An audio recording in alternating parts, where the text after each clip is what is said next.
Hello viewers, আমি মোহাম্মদ আলমগীর হোসেন। আশা করি সবাই ভালো আছেন। সি প্রোগ্রামিং এ বাংলা টিউটোরিয়ালে সবাইকে স্বাগত।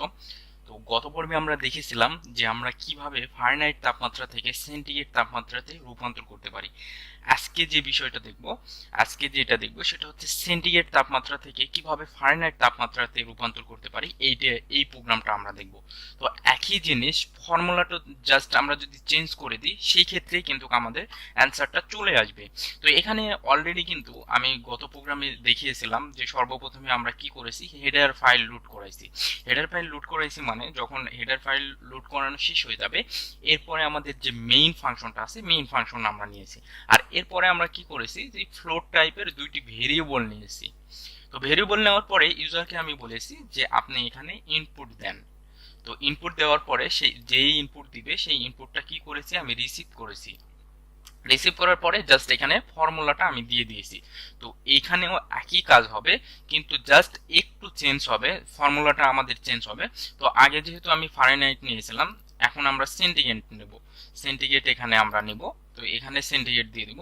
তো আর এখানে কি করব, এই যে ভেরিয়েবলটা আছে এই ভেরিয়েবলটা এখানে আমাদের যে এখানে আছে দেখেন সেন্টিগ্রেডের এখানে আমরা ফারেনহাইট করে দিব। আর এখানে আমরা কি করব, ফারেনহাইটটা দেখাবো।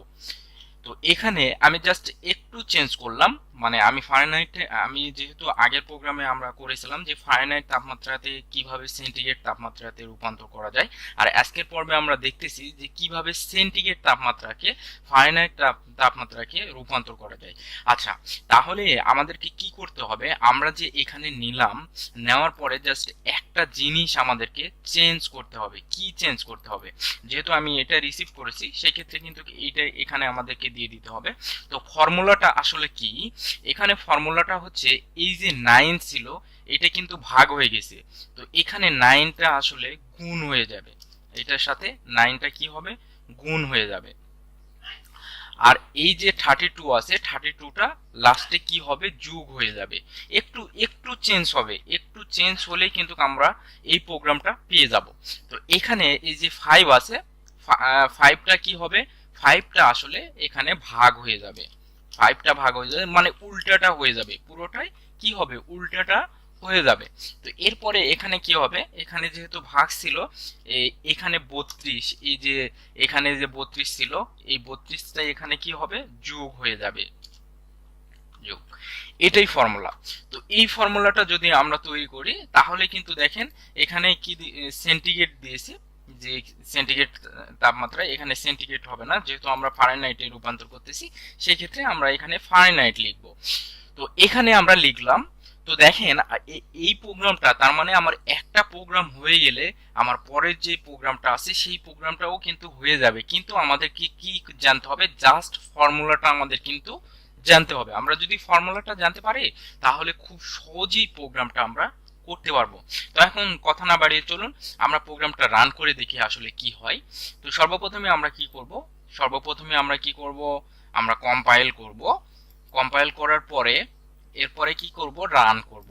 তো রান করার পরে দেখেন এখানে আমাদেরকে চলে এসেছে যে enter the value of Fahrenheit temperature.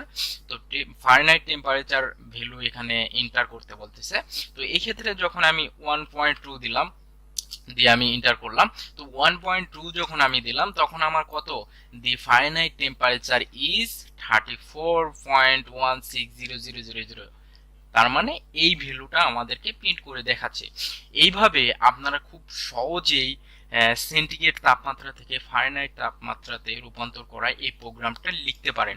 তো এই প্রোগ্রামের যে কোডটা আছে এই কোডটা আমার কমেন্ট বক্সে আমি দিয়ে দিব, আপনারা চাইলে এখান থেকে নিয়ে আপনারা ট্রাই করতে পারেন। আর আপনারা অবশ্যই দেখে দেখে ট্রাই করবেন।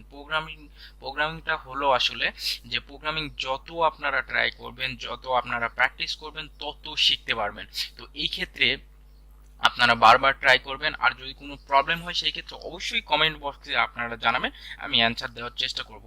তো এখনো যারা আমার চ্যানেলটিকে সাবস্ক্রাইব করেননি তারা অবশ্যই সাবস্ক্রাইব করে আমার সাথেই থাকুন, এবং নতুন নতুন প্রোগ্রামিং দেখার জন্য সবাইকে আমন্ত্রণ জানিয়ে এখানেই শেষ করছি। Bye bye.